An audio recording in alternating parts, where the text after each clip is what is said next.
everybody has in common. They expect a disrespectful horse on the ground to be respectful once you get on your horse's back. I'm going to show you how to become totally irrelevant to your horse and create a pushy, disrespectful horse. Now the way you do that is simply by allowing him to do things, not telling him not to do certain things. He has no boundaries. It's like an unruly child. It's amusing to me that we put wraps on him to protect him, we put fly spray on him so he won't be bothered by the flies, and then we allow him to drag us off all over the place and get himself in trouble in other ways. So I just want to walk this horse around. I just want you to watch him. I'm going to make no effort to correct him, whatever this horse does. I'm just going to walk.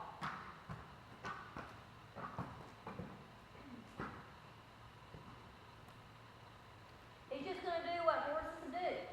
You know, a lot of times what horses do is not necessarily what we want to have them do. They're just being horses. And I'm having to tug on my horns. He's like, didn't come with me. You know, and I see this on so many occasions you cannot believe it. He's figured out right now that I'm just kind of not paying attention to him and letting him do whatever the heck he wants to do. He knows what a wheelbarrow looks like. He knows it has hay. You let your horse make a mess like that in the hallway if you walk past the wheelbarrow. I can't tell you how that endears you to barn managers. You know, pulling things over, causing you. Now I feel like Pony Club Polly with my pony that's got its head buried in the grass while I'm trying to lead it to the arena. You know, this kind of stuff goes on all the time. And the more your horse does this, the more empowered he gets to put his nose on everything that comes down the pipe. And this horse is trained. This horse knows how to be respectful. But I'm just showing you that it doesn't take much to get them to figure out that they don't have to be. I mean, he just plowed through those poles, didn't care where he put his feet, because he's figured out that I'm not in control of him right now. You know, now when I stop, this horse may stop. He may just barge right into my space because I've allowed him, to do whatever he wants to do.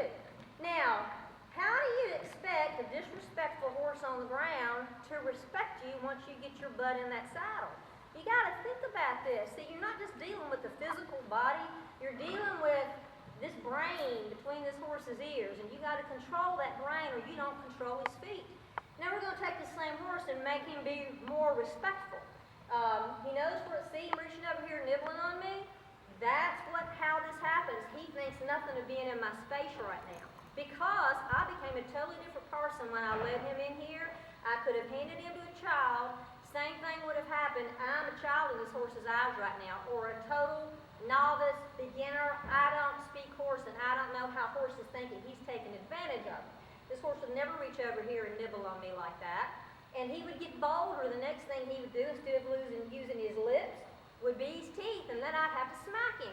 That's not fair because I allowed him to get to this point. Okay?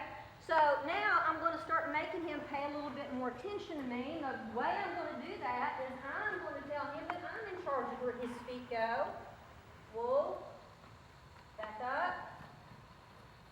Disengage that hind quarter. Back up.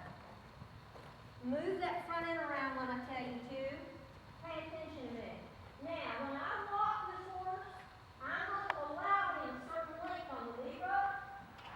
And if I feel a tug on it, if I'm having to drag him along, I'm going to bump him. So, pull. I want him right up here next to me. Pull. Don't disappoint him. You know, tell him that what happens every time he does something that he's not supposed to do. I want him to step over here and be with me. Not driving behind me. I want him with me. Now he's licking his shoe, licking his lips. He's like, there's my leader. She showed back up. I really wasn't sure if I should be doing the things I was doing. Whoa, but she wasn't telling me not to. So I thought it was okay to misbehave. That's your kids at grandma's house. You know, and then you get them back and they're spoiled rotten. You know, so tell your horse where you want him. If he gets in my space, I'm going to get him out of it. And don't hold him there. It's like I'm going to give him a loose rein, say, you stand there, I stand right here. When I get ready to walk off, I want you to pay attention and come with me. So you be looking where you want to go. I'm going to tempt